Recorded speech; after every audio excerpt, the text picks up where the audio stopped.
Bahay ng mga magulang ng Barreto Sisters, Nilooban.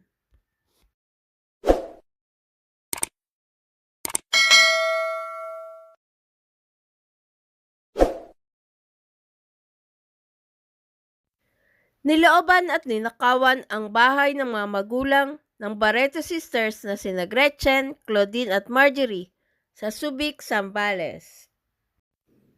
Ayon kay Claudine, kaka-renovate lang ng bahay ng kanilang mga magulang nang mangyari ang insidente at muntik pang malagay sa panganib ang buhay ng kanilang ina. Ang insidenteng ito ay inihayag ni Claudine na makausap ng mga press people sa isang press conference ng bago niyang pelikula. Ayon pa kay Claudine, ang bahay ng kanilang magulang ay ipinaayos pa ng kanyang kapatid na si Gretchen at pinalagyan ng mga bagong kagamitan. Dagdag pa ni Claudine, tumaas ang blood pressure ng kanyang ina nang mangyari ang insidente at isinugod nila ito sa emergency room ng isang ospital. Yung nilooban, yung bahay ng mommy daddy ko, magkatabi yun yung bahay ng kuya ko at ng mommy daddy ko sa Subic because lahat yung pinaayos ni Gretchen.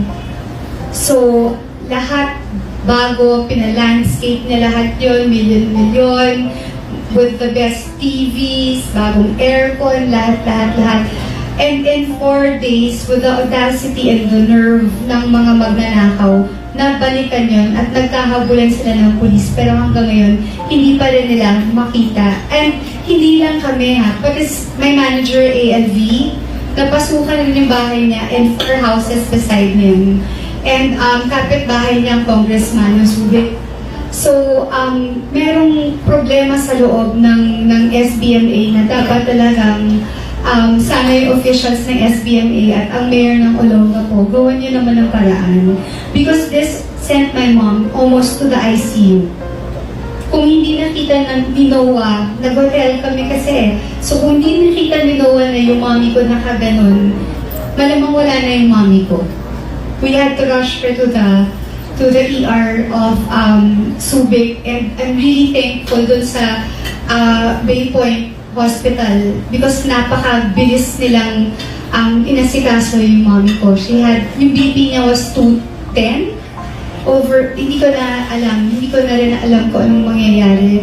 And during that time, yung taas ng bahay namin, hindi pa nakuha yung mga TV, hindi pa nakuha yung mga aircon. And that time, naisip ko na iwan ko muna sandali ang mommy ko para kunin na.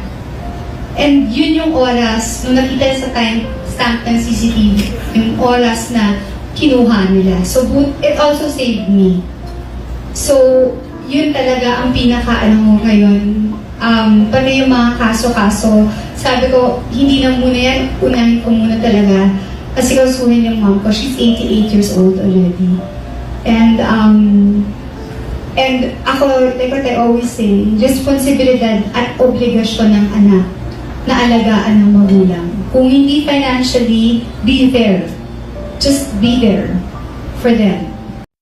Please subscribe and hit the notification bell para ma-update kayo sa sunod na Showbiz News.